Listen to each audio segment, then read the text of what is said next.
숲속 산장에서 레스토랑을 운영하는 요스케와 여자친구 치에. 요스케는 아버지에게 치에를 소개시킵니다. 두 사람은 결혼을 약속한 사이였죠. 갑자기 어느 날 치에는 몸이 안 좋다는 이유로 가게를 나오지 않습니다. 걱정되어 가게를 마친 후 찾아갔지만 그날 이후로 치에는 사라져버렸습니다.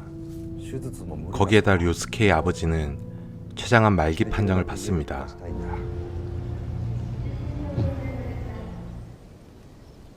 아버지가 걱정되어 아버지 집에 간 료스케는 노트를 발견합니다. 제목은 유리고코로. 료스케는 노트를 읽기 시작합니다. 노트에 등장하는 보통 아이들과는 많이 다른 미사코. 정신과 진료를 받는 미사코는 특별한 아이였습니다. 이 영화의 제목이면서 미사코가 집착하는 유리고코로의 의미는 마음을 기댈 곳입니다. 인형에 관심을 보이는 미사코. 이 인형을 통해 마음을 기댄 미사코는 평범한 것처럼 보이게 됩니다. 하지만 오래가지 못했죠. 미사코는 친구를 놀래켜 물에 빠뜨립니다.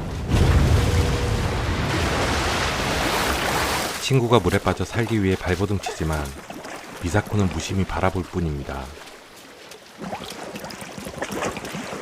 그렇게 그 친구가 죽었지만 그저 바라보고 있는 미사코. 그 사건으로 자신이 마음의 안정을 찾는 방법이 살인이라고 생각합니다. 남매가 장난을 치다 모자가 배수로에 빠집니다. 동생을 위해 오빠가 꺼내주려 하지만 손에 잡히지가 않습니다. 그 모습을 지켜보던 미사코. 그때 한 청년이 나타나 배수로를 덮고 있던 철판을 들어줍니다. 그때 미사코 얼굴에 피어나는 미소. 철판을 함께 들어주는 미사코. 미사코의 목적은 이것이었죠. 놀란 청년과 철판에 깔려 죽어버린 소년.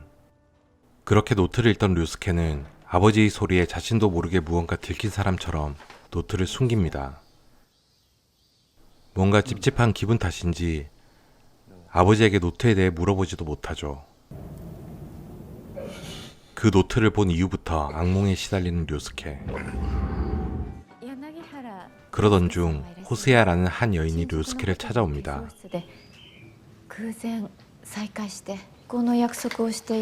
류스케의 약혼녀였던 치에와 같은 직장에서 일한 적이 있는 호스야는 치에를 만난 소식을 전해줍니다. 사실 류스케도 치에에 대해 아는 것이 별로 없었죠. 이곳에서 가게를 준비하면서 만나 사랑을 키워왔지만 그녀의 개인적인 것들은 거의 몰랐던 것입니다. 그런 그를 도와주겠다는 호스야. 아버지 집에 온 류스케는 자신도 모르게 노트부터 찾게 됩니다. 고등학교 졸업 후 식당에 취직한 미사코. 왠지 변태 같은 조리사. 그리고 식당에 배달하는 청년은 미사코에게 작업을 겁니다. 이런 사람들과의 접촉이 불편한 그녀는 다른 일을 선택합니다. 그녀가 선택한 직업은 매춘부였습니다. 매춘부는 모르는 사람을 만나 살인을 할 수 있기 때문이었죠. 그러던 중 전에 함께 일했던 변태 같은 식당 조리사를 만납니다. 역시 변태 같은 게 아니라 변태였네요. 네, 그렇죠. 또 죽습니다. 미사코에게 걸리는 웬만한 남자는 다 죽습니다. 읽으면 읽을수록 요스케는 책에 빠져듭니다.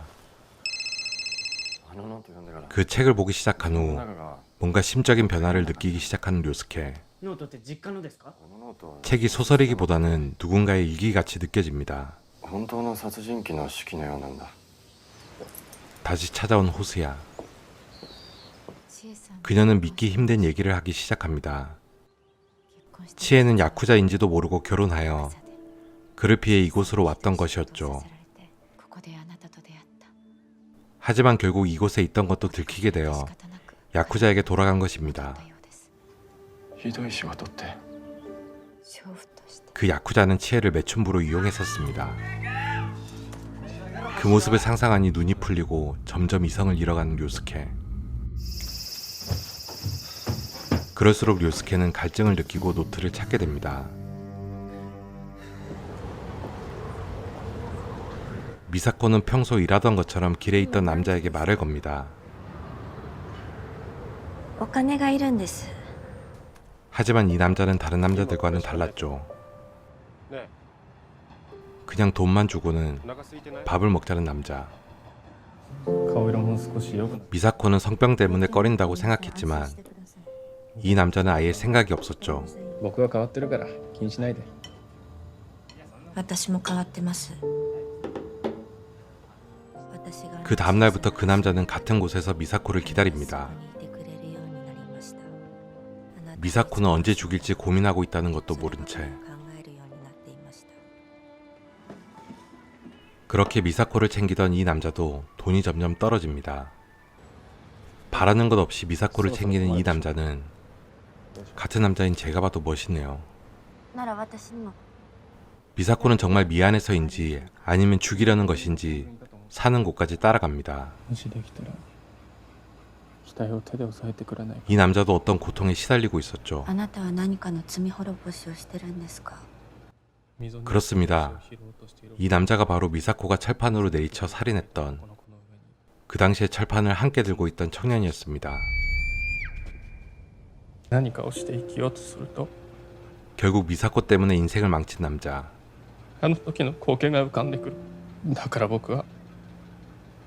이 남자를 죽일 생각만 하고 있던 미사코였지만 감정적으로 흔들리기 시작합니다.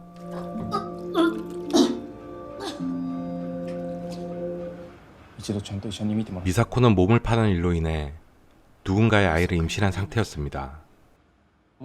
놀랍게도 이 남자는 결혼해서 아이를 함께 키우자고 얘기합니다. 이 남자 때문에 미사코는 치유되고 있는 걸까요?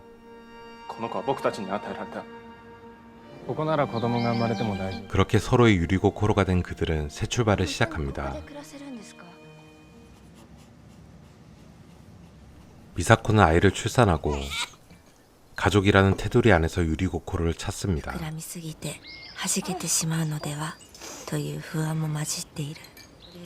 그들과 함께 살면서 미사코는 단 한 번의 살인도 하지 않았죠.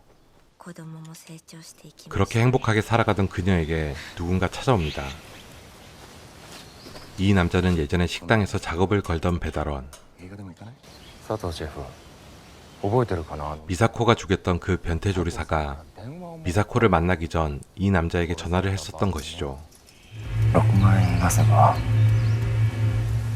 君を抱かせてくれるって。 이 남자는 미사코를 협박합니다. まだ悩んでるんだよね。どう思う？ 결국 또 목적은 여기에 있었죠. 그리고 그들의 집에 찾아온 경찰. 사실 경찰이 뭘 하다 이제야 찾아왔는지 궁금하지만 그 배달원에 대해 추궁합니다. 그렇죠. 그 남자도 이미 미사코가 죽인 것이었죠. 이제야 추리를 시작하는 경찰. 결국 그녀의 남편도 뭔가 이상하다는 생각을 하기 시작합니다.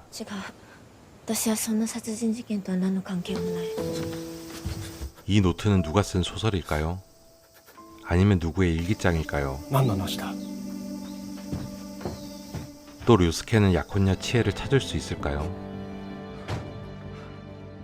이 영화는 2017년작인 일본 영화 유리고 코로입니다. 우리들의 유리고 코로는 무엇인지 한 번쯤 생각하게 하는 영화. 일본 영화 특성상 전개는 느리지만 후반부의 반전과 가슴 아픈 멜로가 함께 있으니 꼭 풀무비로 보시길 추천드립니다. 사이코패스를 소재로 한 사실은 멜로 영화. 소설이 원작인 유리고 코로였습니다.